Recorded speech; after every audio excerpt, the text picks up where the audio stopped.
चलना है। Assalamualaikum. This is class 9th. Our subject is biology. Our unit is 7 bioenergetics, and today our topic is importance of fermentation. सबसे पहले हम देखेंगे कि हमारे इस टॉपिक को लर्न करने के ऑब्जेक्टिव्स क्या हैं. To learn about what are anaerobes. सबसे पहले हम ये देखेंगे कि एनएरोब्स क्या होते हैं.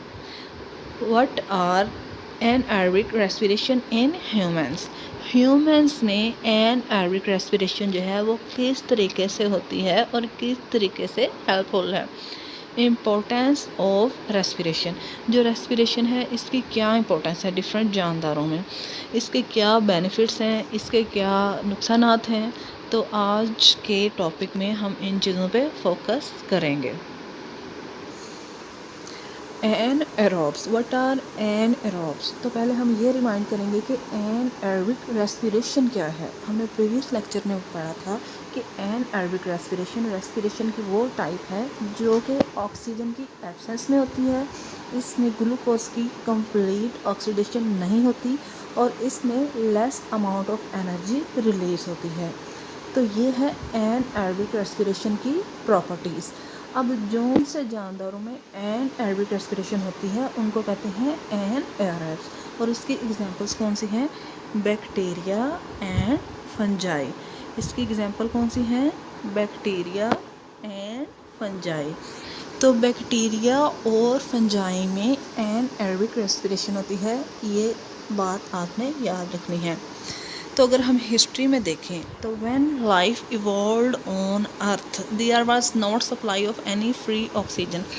तो स्टार्ट में at the very early life जब के ज़िंदगी का आगाज़ हुआ तो तब जो जानदार थे वो बहुत ही सादा किस्म के जानदार थे.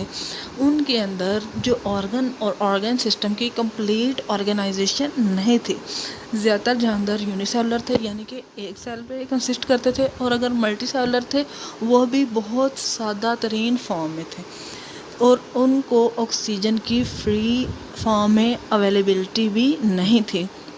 तो ये जानदार अपनी डिफरेंट एक्टिविटीज़ को पूरा करने के लिए अपने डिफरेंट प्रोसेस को सर अंजाम देने के लिए जो वो एनर्जी हासिल करते थे वो एनएरोबिक रेस्पिरेशन के ज़रिए से करते थे.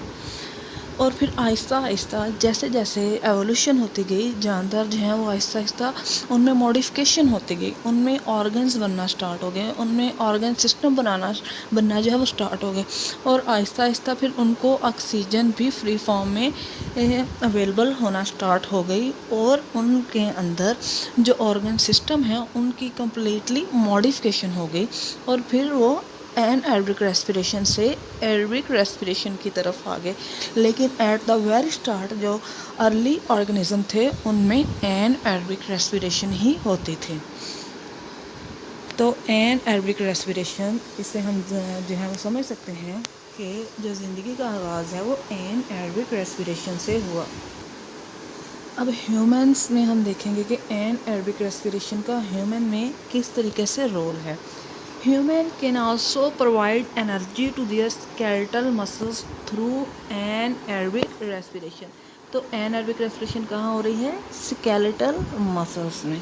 यानी कि हमारी बॉडी के अंदर जो है एक स्केलेटन होता है जो कि डिफरेंट जो बोन्स हैं उनसे मिलके बना होता है. तो उनके अंदर जो रेस्पिरेशन जो है एनएरोबिक रेस्पिरेशन हो सकती है. तो ये कब होता है. When skeletal muscles have to work hard.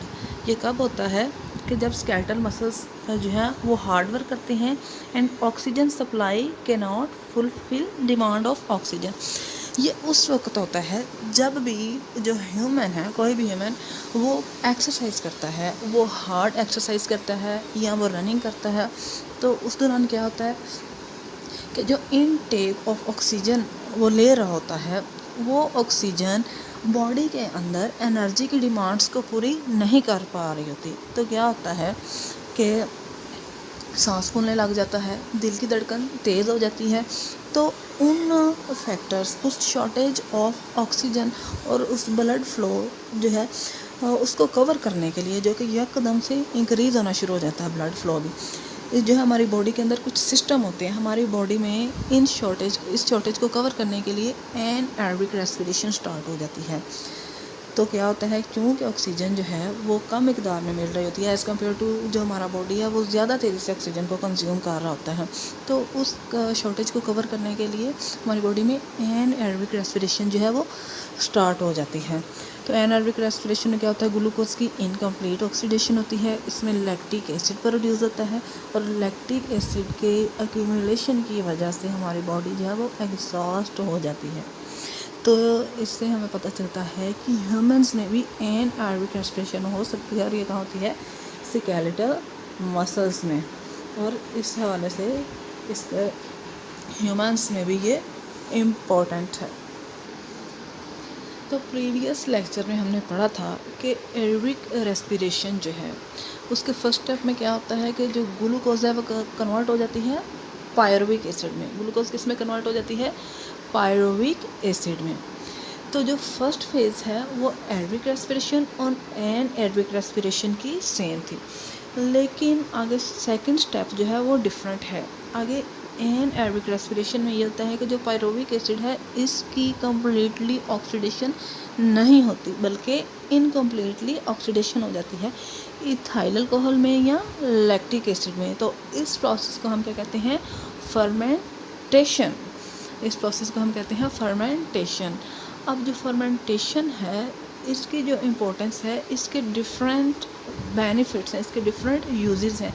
Like fermenting abilities of bacteria are used for making cheese and yoghurt. हम जानते हैं कि एक बैक्टीरिया 20 मिनट में 1 से 2 में डिवाइड हो जाते हैं, इसे बाइनरी फिशन भी कहते हैं।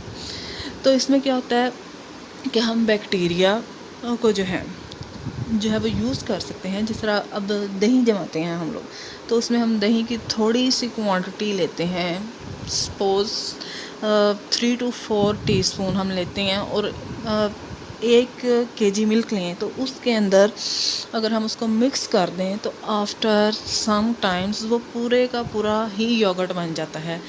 तो ये किस की वजह से हुआ, ये बैक्टीरिया की फर्मेंटिंग एबिलिटी की वजह से हुआ।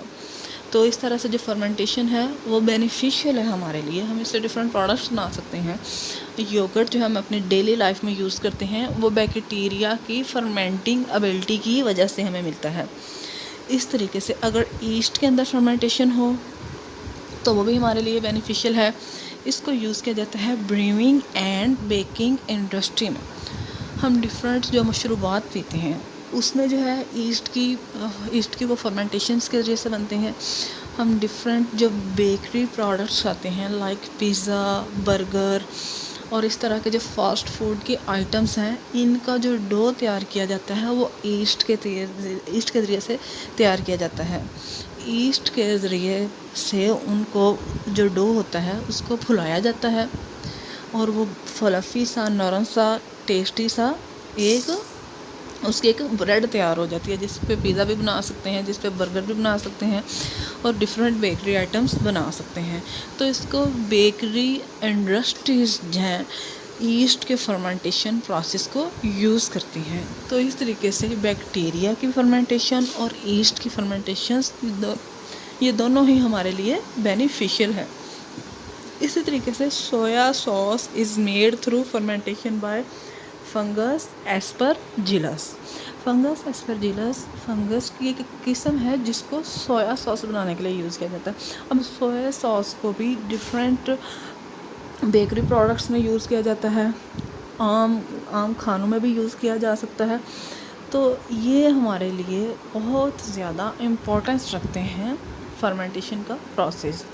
इसमें हम बैक्टीरिया, ईस्ट और डिफरेंट किस्म की फंगस की फर्मेंटिंग एबिलिटीज़ को यूज़ करते हुए जो है डिफरेंट प्रोडक्ट्स हासिल कर सकते हैं। So this was about fermentation, respiration and anaerobic respiration.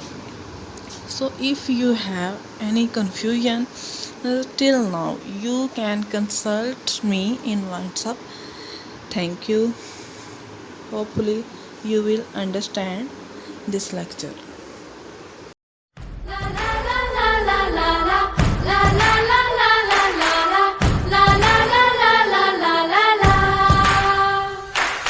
हवा में उड़ना है, पानियों पे चलना है।